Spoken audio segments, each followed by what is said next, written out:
Dear students, आज हम study करेंगे general characteristics of transition elements. पिछले वीडियो लेक्चर में भी हम इसी टॉपिक को कर रहे थे और कुछ प्रॉपर्टीज़ हमने डिस्कस कर ली थी। तो आप यहाँ पर देख सकते हैं general characteristics of transition elements में जो प्रॉपर्टी हम ऑलरेडी पिछले लेक्चर में कवर कर चुके हैं वो थी metallic character, melting point, atomic and ionic radii और डेंसिटी, आयनेशन एंथैल्पी। और 6 नंबर पर हमने किया था ऑक्सीडेशन स्टेट, जिसमें आपको बताया था कि ट्रांजिशन एलिमेंट्स जो है वेरिएबल ऑक्सीडेशन स्टेट शो करते हैं। तो उसके बाद 7 नंबर से हमें यहाँ पर कैटालिटिक प्रॉपर्टीज़ और 8 नंबर पे कलर्ड आयंस, ये प्रॉपर्टी हमें अभी करनी है। जैसे कि आगे मैग्नेटिक प्रॉपर्टी है, कॉम्प्लेक्स फॉर्मेशन है, इंटरस्टिशियल कंपाउंड फॉर्मेशन और अलाई फॉर्मेशन। तो इन प्रॉपर्टीज़ को हम एक एक करके डिस्कस करते हैं। ट्रांजिशन एलिमेंट्स की प्रॉपर्टीज़ में सबसे पहले स्टडी करते हैं कैटालिटिक प्रॉपर्टीज़। तो ये ट्रांजिशन एलिमेंट्स होते हैं या डी ब्लॉक एलिमेंट्स, ये बहुत ही अच्छे कैटलिस्ट होते हैं। तो इसके हम एग्जांपल देखेंगे और इसका रीज़न स्टडी करेंगे कि वो अच्छे कैटलिस्ट क्यों होते हैं। तो कैटालिटिक प्रॉपर्टीज़ में आपको नोट करना है कि most of the transition metals and there compound, metal हो या उसका कोई कंपाउंड हो, आर गुड कैटलिस्ट। तो वो गुड कैटलिस्ट होते हैं। तो इसका कोई एग्जाम्पल देख लेते हैं। जैसे फर्स्ट नंबर पर ये एग्जाम्पल है V2O5 वनेडियम पेंटॉक्साइड। तो जो प्रिपरेशन ऑफ सल्फ्यूरिक एसिड होती है बाय कॉन्टैक्ट प्रोसेस के बारे में आपने पहले पढ़ रखा है। जैसे इसमें SO2 से O2 जब कंबाइन करता है तो सल्फर ट्राइऑक्साइड पहले बनती है कॉन्टैक्ट प्रोसेस में, उसके बाद ही अगले स्टेप में फिर सल्फ्यूरिक एसिड बनाया जाता है। तो इसमें 3 स्टेप्स होते हैं जो आपने पहले पढ़ रखे हैं। तो इस पर्टिकुलर स्टेप में जो कैटलिस्ट रहता है वो वनेडियम पेंटॉक्साइड रहता है V2O5। तो इस रिएक्शन को आपने ध्यान से नोट कर लेना है और ये कैटलिस्ट भी इसकी ज़रूरत पड़ेगी आगे। तो सेकंड नंबर पे हम डिस्कस करते हैं आयरन। आयरन भी एक अच्छा कैटलिस्ट है इन प्रिपरेशन ऑफ अमोनिया। जब अमोनिया की इंडस्ट्रियल प्रिपरेशन करते हैं बाय हेबर प्रोसेस, तो हेबर प्रोसेस भी आपने पी ब्लॉक वाले एलिमेंट में इसको सुन रखा है कि नाइट्रोजन में हाइड्रोजन कंबाइन करते हैं तो अमोनिया बनता है in the presence of iron, और इसमें थोड़ा मिक्स करते हैं मोलिब्डेनम। मोलिब्डेनम यहाँ पे कैटलिस्ट नहीं है, इसको कैटालिटिक प्रमोटर बोलते हैं। आयरन इसमें कैटलिस्ट का काम कर रहा है। तो ये आपको नोट कर लेना है। इस तरह से निकल का एक एग्जांपल देते हैं इन हाइड्रोजनेशन ऑफ वेजिटेबल ऑयल। तो वेजिटेबल ऑयल्स की जब हाइड्रोजनेशन करते हैं तो वनस्पति घी बनाने के लिए, तो उसमें निकल ये सॉलिड है, तो ये एक अच्छा कैटलिस्ट होता है। तो इस तरह से ट्रांजिशन मेटल हो गए या उनके कंपाउंड हो गए, वो बहुत अच्छे कैटालिटिक प्रॉपर्टी शो करते हैं। तो इसका रीज़न क्या है ये आपको आगे स्टडी करना है। आगे आपको समझना है कि ट्रांजिशन मेटल्स की गुड कैटालिटिक एक्टिविटी का रीज़न क्या है। तो यहाँ से आप नोट कर सकते हैं कि main reason for catalytic activity of transition metals are. तो 2 रीज़न यहाँ पे आपको बताए जाएंगे। तो मैं आपको पहले दूसरे वाला रीज़न बता देता हूँ जो आपके लिए ईजी है। तो ट्रांजिशन मेटल्स क्या करते हैं, जो कैटालिस्ट का काम करते हैं, वो एक सूटेबल सरफेस प्रोवाइड करते हैं। उनके सरफेस पर रिएक्शन ईजिली हो सकती है। रिएक्टेंट मॉलिक्यूल्स जो हैं सरफेस के ऊपर हेल्ड अप हो जाते हैं। जैसे ये एक कैटालिस्ट है जो ट्रांजिशन मेटल है और इसके ऊपर क्योंकि ये सॉलिड ही होते हैं तो एक अच्छा सरफेस होता है। और रिएक्टेंट मॉलिक्यूल्स सपोज गैसीय स्टेट में रिएक्टेंट हैं तो वो इसके सरफेस के ऊपर हेल्ड अप हो जाते हैं। इस प्रोसेस को क्या बोलते हैं, एडजॉर्प्शन। तो इस तरह से क्योंकि वो एक सरफेस प्रोवाइड करते हैं, रिएक्टेंट मॉलिक्यूल्स को एडजॉर्ब कर लेते हैं, तो यहाँ पर रिएक्टेंट मॉलिक्यूल्स को एक रिएक्ट करने की एक जगह मिल जाती है, एक सरफेस मिल जाता है। तो जब वो प्रोडक्ट बना लेते हैं तो यहाँ से इन मॉलिक्यूल्स को डिसॉल्व कर सकते हैं, मींस रिमूव कर सकते हैं, और इस तरह से कैटलिस्ट के सरफेस पर रिएक्शन हो जाती है। तो ट्रांजिशन मेटल्स जो हैं वो एक सरफेस प्रोवाइड करने का काम करते हैं, इसलिए वो एक अच्छे कैटलिस्ट हैं और इसको एडजॉर्प्शन थ्योरी बोलते हैं। तो ये आपको नोट कर लेना है कि transition metals provide a suitable surface for the reaction to take place. तो this is according to adsorption theory. तो यहाँ पर रिएक्शन ऐसे हो सकती है। तो ये एडजॉर्प्शन के बाद आपको ये पॉइंट जो सबसे पहले नोट करना था पहले वो देख लीजिए। तो ये क्या है, because of variable valency. Transition elements आपको पता है कि अपनी वैलेंसी या ऑक्सीडेशन स्टेट को चेंज कर सकते हैं। उससे क्या होगा, transition metals form unstable intermediate compound. वो एक इंटरमीडिएट कंपाउंड बना लेते हैं। ये इंटरमीडिएट कंपाउंड क्या होता है ये आपको आगे के एग्जांपल से समझ में आ जाएगा। और ये एक अनस्टेबल होता है। उससे क्या होता है कि एक न्यू पाथ प्रोवाइड करते हैं वो रिएक्शन को विद लोअर एक्टिवेशन एनर्जी। ये लोअर एक्टिवेशन एनर्जी का मतलब क्या है वो आप ग्राफ से समझेंगे। जैसे सपोज रिएक्टेंट की एनर्जी इतनी है और ये इधर एनर्जी प्लॉट किया है और ये इधर प्रोग्रेस ऑफ एक्शन है। रिएक्टेंट से आपको क्या बनाना है, प्रोडक्ट बनाना है। तो रिएक्टेंट से प्रोडक्ट ऐसे तो बनता नहीं है, आपको पहले काफ़ी एनर्जी देनी पड़ती है तभी वो प्रोडक्ट फॉर्मेशन हो पाती है। और ये एक बैरियर क्रॉस करना पड़ता है जिसको आपने सुना है कि क्या बोलते हैं, एनर्जी बैरियर। और ये जितनी एनर्जी आपको देनी पड़ती है इसे क्या बोलते थे, एक्टिवेशन एनर्जी। तो जब कैटालिस्ट की प्रेजेंस में रिएक्शन करते हैं तो वो एक अनस्टेबल इंटरमीडिएट कंपाउंड बनाता है विद लोअर एक्टिवेशन एनर्जी। तो वो रिएक्शन को एक alternative path means different path से लेके जाता है जहाँ पे ये एनर्जी कम खर्च होती है और इस तरह से रिएक्शन जो है वो क्या होती है, फास्ट होती है। इसको इंटरमीडिएट कंपाउंड फॉर्मेशन थ्योरी बोलते हैं। तो ये आपको आगे जो मैं एग्जांपल दूंगा उससे आपको क्लियर हो जाएगी। अभी आपको ये नोट कर लेना है कि ये वेरिएबल वैलेंसी अपनी ऑक्सीडेशन स्टेट चेंज करके इंटरमीडिएट कंपाउंड बनाते हैं जो लोअर एक्टिवेशन एनर्जी में बनता है जिससे रिएक्शन जो है वो फास्ट होती है। तो इस तरह से कैटालिटिक एक्टिविटी के ये 2 पॉइंट्स आपको नोट कर लेने हैं। आगे हम एग्जाम्पल से समझ लेते हैं कि इंटरमीडिएट कंपाउंड फॉर्मेशन थ्योरी जो है उसमें जब बताया गया था कि वो एक रिएक्टेंट के साथ एक इंटरमीडिएट कंपाउंड बना लेता है तो वो किस तरह से है। तो इस एग्जाम्पल से हम समझ सकते हैं, ये कॉन्टैक्ट प्रोसेस वाला एग्जाम्पल लिया है हमने। और V2O5 इन रिएक्टेंट के साथ में कैसे इंटरमीडिएट कंपाउंड बनाता है तो वो आपको ध्यान रखना है कि जो इस पर्टिकुलर रिएक्टेंट के साथ वो पहले इंटरमीडिएट कंपाउंड बनाएगा और इसमें वेरिएबल वैलेंसी वाला रीज़न आपको बताया गया था। तो वो देखिए कि SO2 ये फर्स्ट रिएक्टेंट है, इसके साथ V2O5 जब रिएक्ट करेगा तो ये इसको एक ऑक्सीजन देकर SO3 में कन्वर्ट कर देगा और V2O5 जो है वो किस में कन्वर्ट हो जाएगा, V2O4 में। इसको टेट्राऑक्साइड बोलते हैं, ये पेंटाऑक्साइड था। तो यहाँ पर वैनेडियम की ऑक्सीडेशन स्टेट थी +5 और इसमें अगर आप कैलकुलेट करें तो ये थोड़ी देर के लिए +4 हो गई है क्योंकि ये जो ट्रांजिशन एलिमेंट्स होते हैं ये अपनी ऑक्सीडेशन स्टेट को चेंज कर लेते हैं।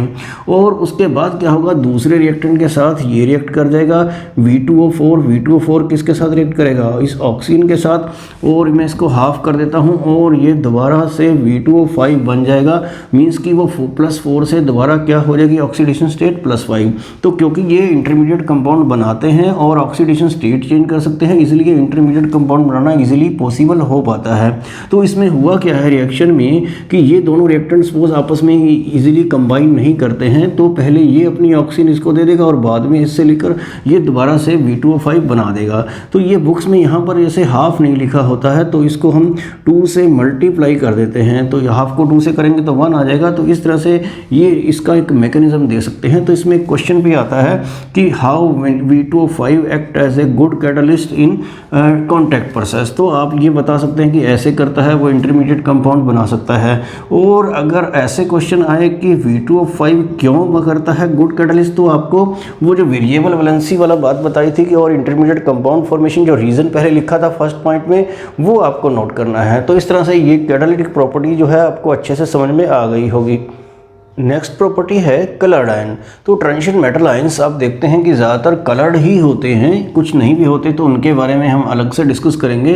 तो वो उसका रीज़न जो है आपको समझना है। तो ये कलर्ड आयंस का रीज़न क्या है कि ट्रांजिशन मेटल कलर्ड क्यों दिखाई देते हैं, तो वो आपको नोट करना है। It is due to the presence of incomplete d orbitals, क्योंकि ट्रांजिशन मेटल्स में या मेटल आयंस में इनकम्प्लीट जो कम भरे हुए डी ऑर्बिटल होते हैं उसी की वजह से कलर होते हैं। तो उसकी वजह से कलर क्यों आ जाता है ये आपको समझ है। जो डी सबशेल होता है तो आपको पता है उसके 5 ऑर्बिटल होते हैं जिनको डी ऑर्बिटल्स कहते हैं और उनको क्योंकि सबकी एनर्जी इक्वल होती है तो they are called as degenerate orbitals. तो 1 2 3 4 5 इस तरह से ये 5 डी ऑर्बिटल होते हैं। लेकिन जब ट्रांजिशन मेटल के साथ कोई ग्रुप अटैच होता है उस ग्रुप को बोलते हैं लिगेंड्स। तो इस तरह से वो कॉम्प्लेक्स कंपाउंड बनाते हैं जिसके बारे में आप अगले लेसन में पढ़ेंगे कि कॉम्प्लेक्स कंपाउंड कैसे बनते हैं। जैसे ये कॉपर आयन है उसके साथ कुछ ग्रुप कंबाइन कर जाते हैं, जैसे ये 4NH3 है तो ये जब कंबाइन करने लगते हैं तो इसके साथ एक कॉम्प्लेक्स कंपाउंड बनाते हैं जो एक कॉम्प्लिकेटेड कंपाउंड होता है। इसके बारे में ही आपको नेक्स्ट चैप्टर में स्टडी करना है। तो ये जब इसको अप्रोच करते हैं तो डी ऑर्बिटल्स जो हैं उनकी डीजेनरेसी ब्रेक हो जाती है। डीजेनरेसी का मतलब है कि वो सब इक्वल एनर्जी के नहीं रहते, उसमें से 3 जो हैं ये 3 नीचे हो जाते हैं और 2 जो हैं वो थोड़े हायर एनर्जी पर होते हैं। इस तरह से इन डी ऑर्बिटल की स्प्लिटिंग हो जाती है। तो इसको बोलते हैं crystal field splitting of D orbital. तो ये आपको नोट कर लेना है क्योंकि अगले चैप्टर में क्रिस्टल फील्ड स्प्लिटिंग थ्योरी है, क्रिस्टल फील्ड थ्योरी कहते हैं उसको शॉर्ट में। तो वो उसके अकॉर्डिंग ऐसा होता है कि डी ऑर्बिटल की स्प्लिटिंग हो जाती है, तो 3 डी ऑर्बिटल जो है वो लो एनर्जी पर और 2 डी ऑर्बिटल जो है वो हाई एनर्जी पर होते हैं। जब ये ट्रांजिशन मेटल्स कुछ ग्रुप के साथ, जिसको बोलते हैं लिगेंड, इनके साथ कंबाइन करके कॉम्प्लेक्स कंपाउंड बनाने लगते हैं, क्योंकि बॉन्ड फॉर्मेशन के वक्त जो एनर्जी रिलीज होती है उसी को से ये डी ऑर्बिटल की ऐसे ब्रेकिंग हो जाती है। तो नीचे वाले डी ऑर्बिटल को तो आपको याद रखना है कि T2G। इसका मतलब क्या है, ये आपके सिलेबस की रेंज से थोड़ा बाहर है, तो फिलहाल आपको लर्न कर लेना है कि लोअर जो डी ऑर्बिटल है उनको T2G बोलते हैं, ऊपर वाले को EG ऑर्बिटल बोलते हैं, और ये सब है according to crystal fields theory. तो इसको क्रिस्टल फील्ड स्प्लिटिंग बोलते हैं। तो ट्रांजिशन एलिमेंट्स में जिनमें पार्शियली फिल्ड डी ऑर्बिटल होता है, तो वो जो है सपोज उसमें कोई डी में कोई इलेक्ट्रॉन है लोअर एनर्जी ऑर्बिटल में T2G में, तो जब उसके ऊपर रेडिएशंस पड़ती है तो वो लाइट में कौन से कलर होते हैं, विबग्योर जैसे आपने सुना है, तो वो किसी पर्टिकुलर ऐसे इनमें वेवलेंथ जो है वो इंक्रीज होती है, तो किसी पर्टिकुलर वेवलेंथ का कलर जो है वो क्या करते हैं, एब्जॉर्ब करके ट्रांजिशन, इसका ट्रांजिशन हो जाता है, मींस जंप हो जाता है, और ये लोअर वाले डी ऑर्बिटल से किसी हायर वाले डी ऑर्बिटल में जो है वो इलेक्ट्रॉन जंप कर जाता है। तो नीचे वाले को T2G और ऊपर वाले को EG, यहाँ भी मैं लिख देता हूँ। तो अगर वो सपोज ये वाले कलर एब्जॉर्ब करता है तो बाकी कलर जो है वो क्या होता है, रिफ्लेक्ट कर देता है। तो इस तरह से ट्रांजिशन एलिमेंट में कोई कलर आ जाता है। लेकिन आपको यहाँ पे ये ध्यान रखना है कि जिनके पास कंप्लीटली फिल्ड डी ऑर्बिटल है, सारा भरा हुआ है या सारा खाली है, वो कलर नहीं होंगे। तो आपको एग्जाम्पल भी इसके नोट करने, क्योंकि क्वेश्चन जो आता है वो एग्जाम्पल से ही आता है। आगे हम एग्जाम्पल देखते हैं कि कौन से ट्रांजिशन मेटल आयन कलर्ड हैं और कौन से नहीं हैं। तो जिनके पास आपको याद है कि पार्शियली फिल्ड डी ऑर्बिटल होता है, उन्हीं में इलेक्ट्रॉन का ट्रांजिशन हो सकता है लोअर वाले डी ऑर्बिटल से अपर वाले डी ऑर्बिटल में, और वो कोई पर्टिकुलर कलर एब्जॉर्ब कर लेता है और बाकी कलर जो है वो रिफ्लेक्ट करता है। तो जो कलर एब्जॉर्ब करता है उसके कोरस्पॉन्डिंग जो बचा हुआ कलर है वही रिफ्लेक्ट हो पाते हैं। तो कॉपर 2 पॉजिटिव साल्ट्स जो हैं ये कैसे हैं, ये ब्लूइश ग्रीन कलर का होता है, जैसे कॉपर सल्फेट का कलर आपने देखा ही होगा। तो it is due to absorption of red light, तो वो इधर वाला कलर जो है वो एब्जॉर्ब करता है और ये कलर जो है वो रिफ्लेक्ट करेगा, तभी कॉपर साल्ट जो है, कॉपर 2 पॉजिटिव साल्ट जो है वो ब्लूइश ग्रीन कलर का आपको नजर आता है। इस तरह से टाइटेनियम 3 पॉजिटिव जी पर्पल कलर जो है आपको नजर आएगा due to the absorption of yellow light. तो ये वाली लाइट एब्जॉर्ब करेगा तो इन कलर का मिक्सचर जो बनता है वो पर्पल ही बनेगा। तो इस तरह से ये भी क्या होगा, कलर्ड होगा। तो यहाँ पर जो सबसे इंपॉर्टेंट बात है कि जो कलर नहीं है तो वो क्यों नहीं है, वो नोट करना बहुत ज़रूरी है। तो स्कैंडियम 3 पॉजिटिव और टाइटेनियम 4 पॉजिटिव जो हैं ये कलरलेस हैं। तो ये कलरलेस क्यों हैं, due to because they have completely empty d orbital. उनका डी ऑर्बिटल जो है वो बिल्कुल ही खाली है, तो इसलिए उसमें कहीं कोई कलर, कोई जो है इलेक्ट्रॉन का जो ट्रांजिशन है वो पॉसिबल नहीं होगा कि लोअर वाले डी ऑर्बिटल से हायर वाले डी ऑर्बिटल में जाए, ऐसा कुछ इन केस में होने वाला नहीं है। स्कैंडियम की कॉन्फ़िगरेशन अगर आपको याद हो तो वो क्या थी, 4s2 3d1 थी। तो जब आप स्कैंडियम 3 पॉजिटिव बनाएंगे तो ये तीनों इलेक्ट्रॉन जो है वो यहाँ से रिमूव हो जाएंगे, तो डी में कुछ नहीं बचेगा, इसमें भी नहीं बचेगा, लेकिन हमें देखना तो डी में ही है। इस तरह से टाइटेनियम की भी बात करें, टाइटेनियम की जो कॉन्फ़िगरेशन होती है वो क्या होती है, 4s2 3d2 होती है। तो टाइटेनियम 4 पॉजिटिव अगर बनाएंगे तो ये सारे इलेक्ट्रॉन यहाँ से रिमूव हो जाएंगे। टाइटेनियम 4 पॉजिटिव जो है वो ही कलरलेस है, because they have completely empty d orbital, तो बिल्कुल एम्प्टी है। देखिए टाइटेनियम 3 पॉजिटिव तो कलर्ड है, लेकिन टाइटेनियम 4 पॉजिटिव जो है वो क्या है, कलरलेस है। तो ये आपको जरूर नोट कर लेना है। इस तरह से इनकी बात करें, copper 1 positive, zinc 2 positive, silver 1 positive, cadmium 2 positive, mercury 2 positive, ये भी कलरलेस हैं। तो वो कलरलेस क्यों हैं, बिकॉज दे हैव, यहाँ पे आपको नोट करना है कि दे have completely filled D orbital.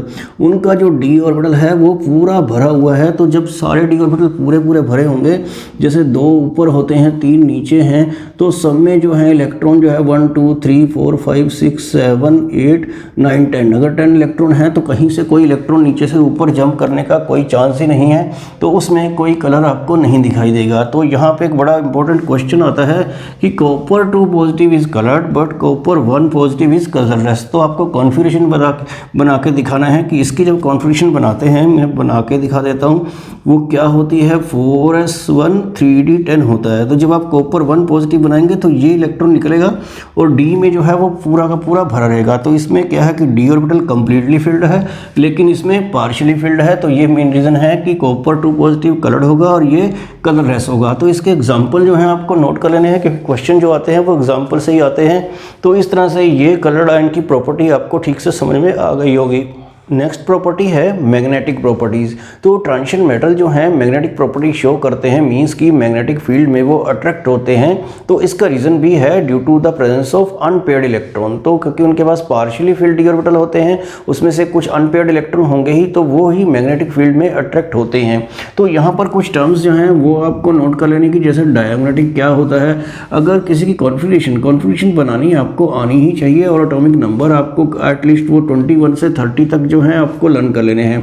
अगर किसी की कॉन्फ़िगरेशन बनाते हैं आप और सभी ऑर्बिटल्स में सारे इलेक्ट्रॉन जो हैं वो पेयर्ड हों, तो ऐसे सब्सटेंसेस को डायमैग्नेटिक बोलेंगे और वो मैग्नेटिक फील्ड में अट्रैक्ट नहीं होंगे, वो तो हल्का हल्का रिपेल होते हैं, तो वीकली रिपेल्ड होते हैं बाई मैग्नेटिक फील्ड। तो वो तो कॉन्फ़िगरेशन बना के ही आपको पता चलेगा कि क्या सारे इलेक्ट्रॉन पेयर्ड हैं या नहीं।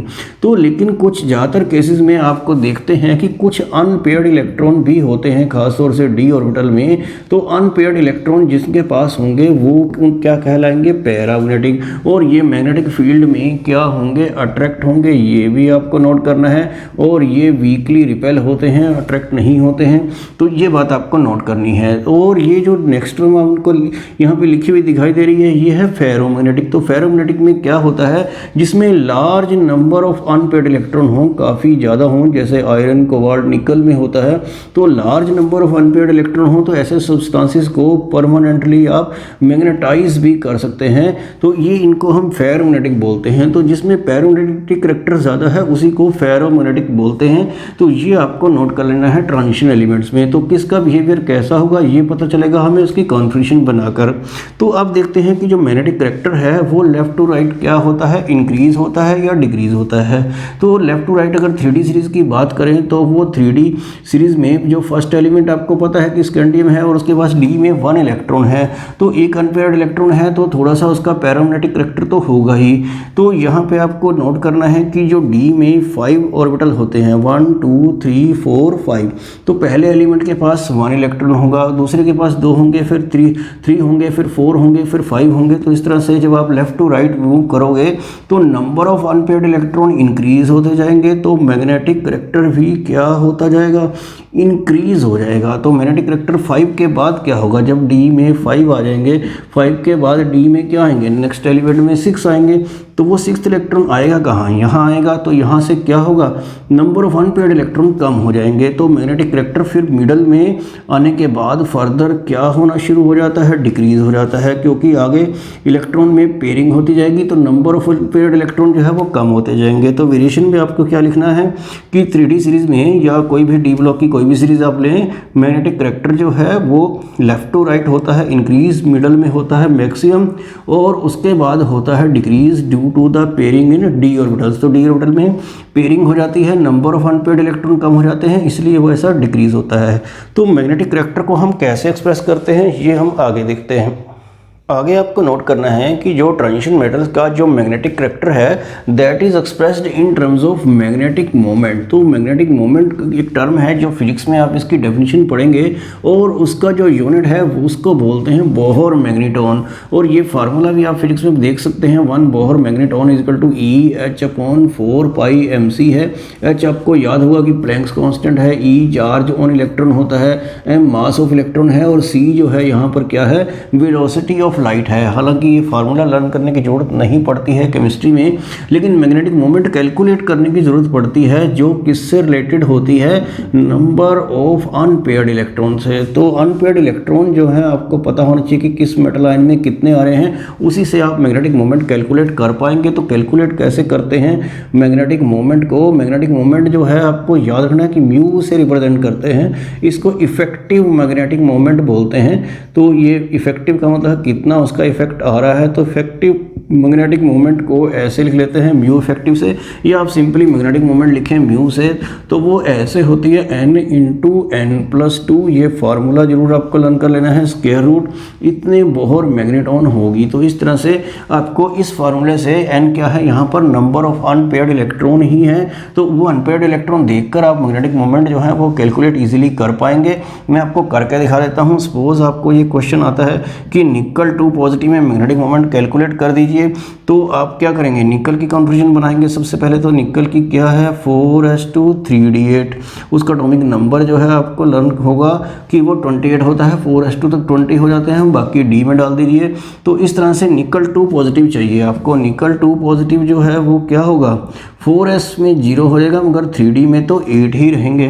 तो 3d में 8 रहेंगे तो अनपेयर्ड कितने होंगे वो आपको देखना है। तो यहाँ पे देख लेते हैं 1 2 3 4 5d के 5 ऑर्बिटल होते हैं, इलेक्ट्रॉन आपको 8 लगाने हैं।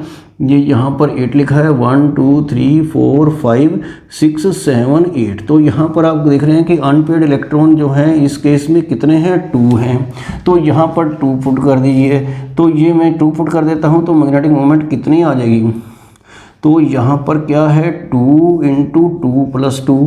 तो 2 प्लस 2 तो पता है आपको कितने हैं, 4 मल्टीप्लाइड बाई 2, तो ये कितना आया, √8 आया है। तो 8 का जो स्क्वायर रूट है आपको अगर याद नहीं है तो 9 का तो याद होगा ही, 9 का तो 3 होता है, तो 8 का 3 से थोड़ा सा कम, तो आप अप्रोक्सीमेटली 2.9 लिख सकते हैं। तो इस तरह से इतने बोहर मैग्नेटॉन इसकी मैग्नेटिक मोमेंट जो है वो कैलकुलेट हो जाती है। तो इस तरह के और भी एग्जाम्पल हम आगे देख लेते हैं। नेक्स्ट एग्जांपल देख लेते हैं Fe2 पॉजिटिव का। तो Fe2 पॉजिटिव के लिए आपको सबसे पहले Fe की कॉन्फ़िगरेशन चाहिए होगी, तो वो क्या होगी 4s2 3d6, क्योंकि एटॉमिक नंबर इसका कितना है 26। तो 2 तक 20 होते हैं, आगे ये 26 बना दिया मैंने। तो इस तरह से जब आप Fe2 पॉजिटिव की कॉन्फ़िगरेशन बनाएंगे तो वो 4s0 3d6 होगा, क्योंकि इलेक्ट्रॉन आपको यहाँ से रिमूव करने हैं। तो d में 6 हैं, तो बताइए अनपेयर्ड इलेक्ट्रॉन कितने होंगे। तो आपको ये समझ में आ गया होगा 1 2 3 4 5, तो 5 तो ऐसे लग जाते हैं, और जो 6th इलेक्ट्रॉन है तो वो यहाँ पे आया, तो अनपेयर्ड कितने हुए। तो यहाँ पे आपने नोट कर लिया होगा कि अनपेयर्ड इलेक्ट्रॉन जो है यहाँ पर कितने होंगे 4 होंगे। तो मैग्नेटिक मोमेंट जो है आपको याद है फार्मूला क्या था, n इंटू n+2 ऐसे स्क्वायर रूट। तो n = 4 पुट कर दीजिए, 4 इंटू 4+2, तो ये ऐसे आ जाएगा। 4 + 2 कितने होंगे 6, 6 को 4 से मल्टीप्लाई किया तो कितना आया 24। तो 24 का जो स्क्वायर रूट है, अगर ये आपको नहीं पता तो 25 का पता है कितना है 5, तो 24 का थोड़ा सा उससे कम होगा, तो 5 से थोड़ा कम कितना लिख देते हैं 4.9। तो हालांकि वो 4.87 समथिंग लाइक दैट आता है, तो मैं अप्रोक्सीमेट यहाँ पर लिख देता हूँ। और ये बोहर मैग्नेटॉन उसका यूनिट भी आपको ज़रूर लिखना है। तो यहाँ पर आपने क्या नोटिस किया है कि अगर नंबर ऑफ अनपेयर्ड इलेक्ट्रॉन 4 हो तो हमारा आंसर 4.9 आता है। अभी निकल 2 पॉजिटिव में आपने देखा था कि n अगर 2 है तो आपका जो मैग्नेटिक मोमेंट वो 2.9 बोहर मैग्नेटॉन आई थी। तो यहाँ पे अगर कोई और आयन है, आप कोई और आयन बना के देख लेना जिसमें नंबर ऑफ अनपेयर्ड इलेक्ट्रॉन 3 आते हों, तो उसमें जो मैग्नेटिक मोमेंट आपको नज़र आएगी वो 3.9 या 3.87 आएगी इस टाइप से। तो ये वाला जो डिजिट है वही नंबर ऑफ अनपेयर्ड इलेक्ट्रॉन होता है, ऐसा यूजुअली होता है, लेकिन आपको फिर भी कैलकुलेट करके देखना ही पड़ेगा। तो इस तरह से एक बार ये क्वेश्चन आया था बोर्ड एग्जाम में कि किसी की मैग्नेटिक मोमेंट 3.87 दे रखी थी और ये पूछा था कि number of unpaired electron calculate कीजिए। तो वो जो आपको मैग्नेटिक मोमेंट दी है, अगर आप उसे यहाँ पुट करें, फिर आपको n की वैल्यू कैलकुलेट करें इसका स्केयरिंग बोथ साइड करके, तो वो बहुत लंबा हो जाता है।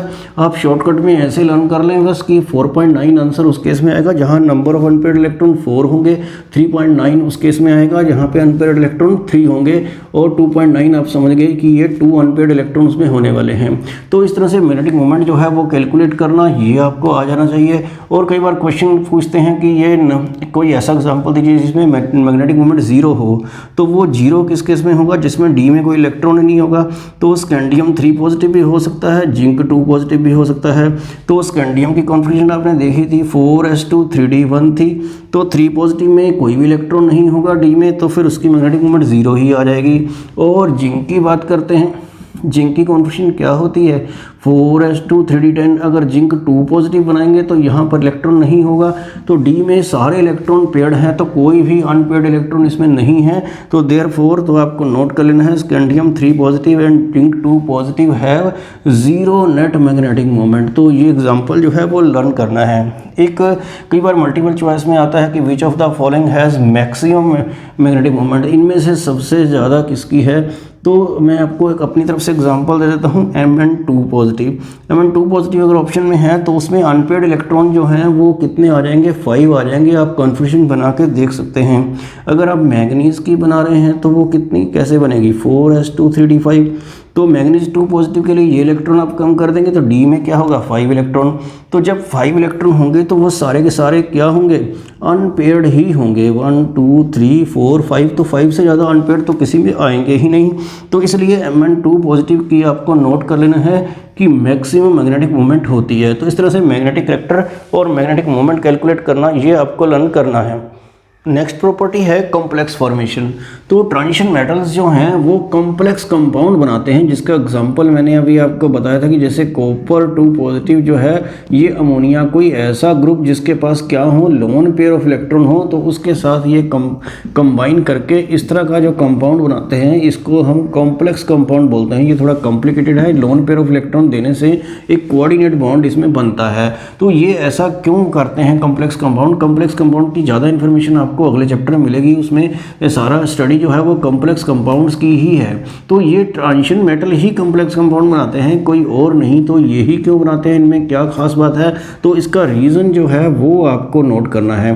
तो एक तो है small size and high charge density. तो मेटल आयन का कंपैरेटिवली स्मॉल साइज होता है और चार्ज डेंसिटी ज़्यादा होती है। तो इसके ऊपर जो चार्ज है तो वो छोटे आयन के पास जब ज़्यादा चार्ज होगा 2 पॉजिटिव 3 पॉजिटिव, तो चार्ज तो आपने देखा होगा कि कहीं कहीं इतना ज़्यादा भी होता है, जैसे 7 पॉजिटिव आ रहा है तो स्मॉल साइज और चार्ज ज़्यादा, तो इसको बोलते हैं small size and high charge density इनकी होती है ट्रांजिशन मेटल्स की। और दूसरी बात जो है वो है presence of vacant D orbital. तो जो ट्रांजिशन मेटल्स होते हैं इनके पास कुछ वेकेंट डी ऑर्बिटल होते हैं, क्योंकि ये जो ग्रुप है जिसको बोलते क्या हैं लीगेंड बोलते हैं। तो लीगेंड जो है वो अपना लोन पेयर ऑफ इलेक्ट्रॉन इसको कहाँ देगा, इसके पास कोई वेकेंट डी ऑर्बिटल होने चाहिए। वेकेंट ऑर्बिटल कोई भी हो तो इनके पास वेकेंट डी ऑर्बिटल होने चाहिए, तो उनकी वजह से ही ये कॉम्प्लेक्स कंपाउंड बनाते हैं। तो ये 2 रीज़न आपको नोट करने हैं, small size and high charge density and presence of vacant D orbital. इस तरह के और भी कॉम्प्लेक्स कंपाउंड होते हैं, जैसे Fe2 पॉजिटिव भी बना लेता है, उसके साथ जो है वो 6CN लग जाते हैं।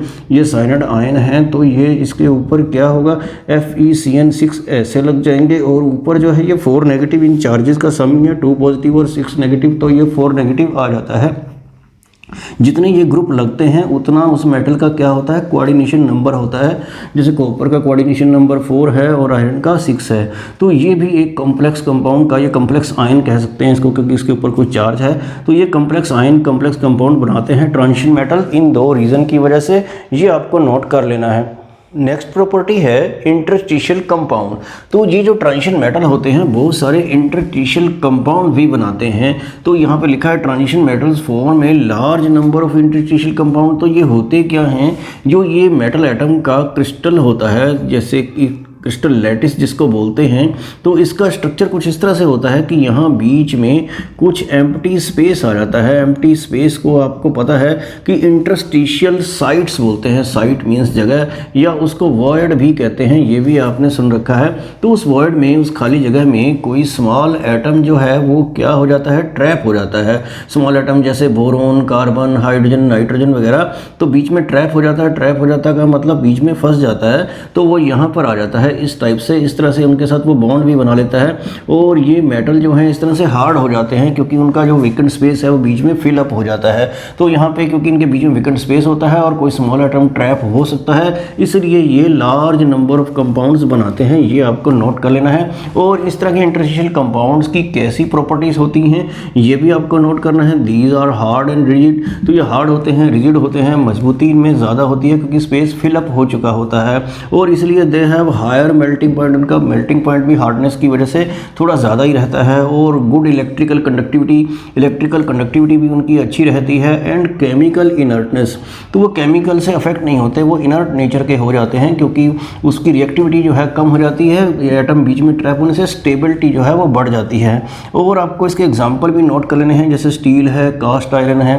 कास्ट आयरन कैसा होता है कि ये जो मेटल होता है जैसे आयरन के बीच में क्या होता है कि कार्बन जो है वो ट्रैप हो जाता है, तो कार्बन के ट्रैप होने से उसका जो है ड्यूरेबिलिटी जो है वो इंक्रीज हो जाती है। तो इस तरह से ये एग्जांपल जो है ये आपको नोट करने हैं। और इंटरस्टिशियल कंपाउंड एक इंपॉर्टेंट प्रॉपर्टी है, एग्जाम में कभी कभी इस पे क्वेश्चन आ जाता है।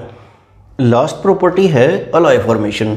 तो ट्रांजिशन मेटल्स जो हैं अलाय फॉर्मेशन करते हैं। अलाय का मतलब होता है मिक्सचर ऑफ मेटल्स। तो ये अलाय फॉर्मेशन क्यों कर सकते हैं वो इजीली ये बात आपको समझनी है। सपोज ये किसी मेटल के एटम इस टाइप से हैं, और सपोज ये कॉपर है और इधर मैं जिंक बना देता हूँ।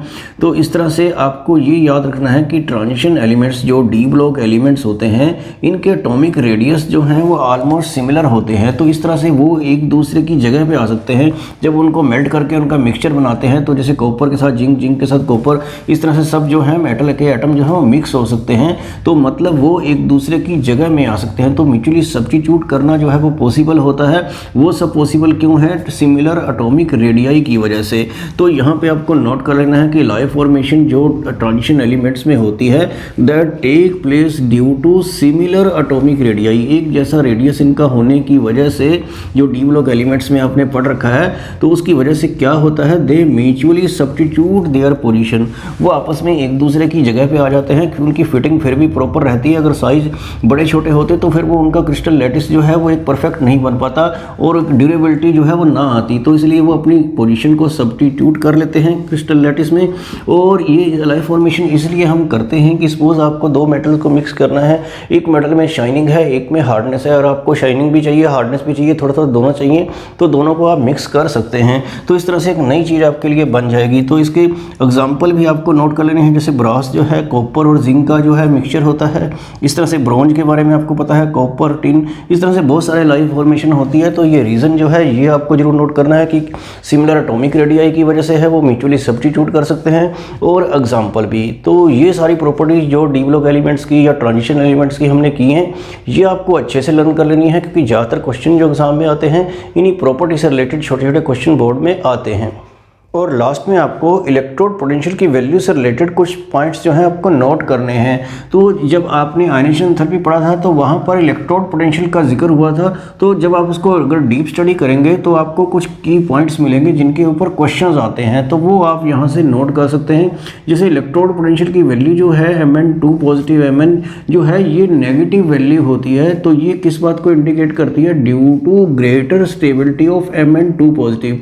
Mn2 पॉजिटिव ऑलरेडी स्टेबल है, तो यहाँ पर क्या है, इसकी वैल्यू जो है वो नेगेटिव आती है। अगर ये स्टेबल हो तो वैल्यू पॉजिटिव आती है इलेक्ट्रोड पोटेंशियल की। तो ये आपको ध्यान रखना है। तो इस Mn2 पॉजिटिव जो है वो स्टेबल क्यों है? क्योंकि उसकी कॉन्फिगरेशन आप बनाएंगे तो 3d5 बन जाएगी, exactly half field stable configuration बनती है। इस तरह से आप नोट कर लीजिए electrode potential zinc 2 positive, zinc का भी नेगेटिव ही है, तो ये इसकी स्टेबिलिटी को इंडिकेट करता है जिंक आयन की कॉन्फिगरेशन की। और ये डी कंप्लीटिव फील्ड है, इस केस में 3d10 हो जाता है। तो यहाँ पर जो थर्ड पॉइंट है, इसके ऊपर एक दो बार क्वेश्चन आया है बोर्ड एग्जाम में कि कॉपर 2 पॉजिटिव, कॉपर की वैल्यू तो पॉजिटिव है, हालांकि ये भी इनकी तरह नेगेटिव ही होनी चाहिए थी, सभी की इस तरह से नेगेटिव ही रहती है, लेकिन ये 0.34 जो है पॉजिटिव वैल्यू है यहाँ पर। तो इस केस में क्या होता है कि बहुत सारे और भी फैक्टर होते हैं जो आपने स्टडी नहीं किए हैं, जैसे enthalpy of sublimation, enthalpy of ionisation, और एक हाइड्रेशन एनर्जी होती है जो रिलीज होती है। तो जब कोई मेटल आयन जो है हाइड्रेटेड होता है, मीन्स वाटर से उसका अट्रैक्ट होता है, तो वो जो यहाँ पर क्या होता है कि ये एंथैल्पी ऑफ सब्लिमेशन और एंथैल्पी ऑफ आयनाइजेशन जो है is not balanced bye hydration enthalpy. Hydration enthalpy उसको बैलेंस नहीं कर पाती है। अगर हाइड्रेशन एंथैल्पी ज़्यादा होती नेगेटिव में तो ये आंसर आपका नेगेटिव आ जाता, लेकिन इस केस में हाइड्रेशन एंथैल्पी जो है उसको बैलेंस नहीं कर पा रही है और इसका आंसर जो है वो नेगेटिव नहीं आ रहा है, इसकी वैल्यू इलेक्ट्रोड पोटेंशियल की। तो ये भी आपको नोट कर लेना है। इस तरह से ये पॉइंट भी, इसके ऊपर भी एक आध बार क्वेश्चन आया है कि Mn3 पॉजिटिव, Mn2 पॉजिटिव का जो इलेक्ट्रोड इलेक्ट्रोड पोटेंशियल है, ये तो हाई है, मीन्स कि ये तो पॉजिटिव है। तो ये पॉजिटिव इसकी स्टेबिलिटी को इंडिकेट करता है जो बाद में बना है। तो इससे तो ये जो है it is due to the stability of Mn2 positive. Mn2 positive आपको पता ही है कि स्टेबल उसकी हाफ फेड कन्फ्यूजन होती है, तो इसका मतलब Mn3 पॉजिटिव जल्दी से Mn2 पॉजिटिव में कन्वर्ट हो जाता है। Mn3 पॉजिटिव Mn2 पॉजिटिव में कैसे कन्वर्ट होगा? इलेक्ट्रॉन गेन करके। तो क्योंकि 3 पॉजिटिव 1 नेगेटिव 2 पॉजिटिव हो जाएगा, तो इलेक्ट्रॉन गेन करना क्या होता है? रिडक्शन, और जिसकी रिडक्शन जल्दी हो जाती है वो होता है एक अच्छा ऑक्सीडाइजिंग एजेंट। तो ये क्वेश्चन भी आता है कि Mn3 पॉजिटिव एक स्ट्रॉन्ग ऑक्सीडाइजिंग एजेंट क्यों है, तो वो आपको यहाँ से लिख सकते हैं। इस तरह से इलेक्ट्रोड पोटेंशियल की आप डीप स्टडी करते हैं कंपटीशन पर्पज़ के लिए, तो वहाँ पर आपको कुछ इस तरह के पॉइंट्स मिल जाएंगे जो आपको नोट कर लेने हैं।